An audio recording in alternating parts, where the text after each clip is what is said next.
यशोपा तालुक्यातील वर्डी येथे आदिवासी विकास विभागातर्फे 3 मार्च मंगळवार रोजी आदिवासी जनकल्याण विकास परिषदेचे आयोजन करण्यात आले होते। या परिषदेचे उद्घाटन आदिवासी विकास मंत्री डॉक्टर अशोक उईके यांच्या हस्ते झाले।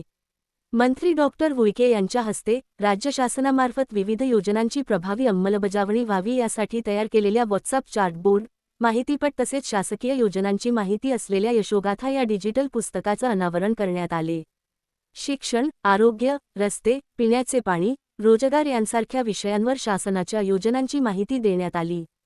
प्रास्ताविकात प्रकल्प अधिकारी श्री पवार यांनी सांगितले की शासनाच्या विविध जनकल्याणकारी योजनांची माहिती आदिवासी घटकांपर्यंत पोहोचविणे हा या कार्यक्रमाचा उद्देश आहे। यावेळी त्यांनी आदिवासी विकास विभागाच्या विविध योजनांची माहिती दिली।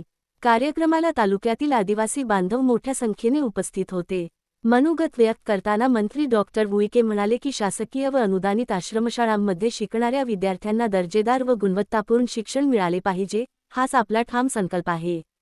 संदीपाल वानखेडे, जनसंवाद लाईव्ह, जळगाव। महाराष्ट्राचे मुख्यमंत्री देवेंद्रजी फडणवीस, सन्माननीय उपमुख्यमंत्री एकनाथजी शिंदे, उपमुख्यमंत्री आमच्या सुनीताताई पवार यांच्या नेतृत्वामध्ये आदिवासी विभागानं जळगाव खानदेश जिल्ह्यामध्ये आदिवासी बांधवासाठी त्यांची असलेली लोकप्रिय संस्कृती, त्यांचा असलेला गौरवशाली इतिहास याबाबत संस्कृतीचं दर्शन व्हावं।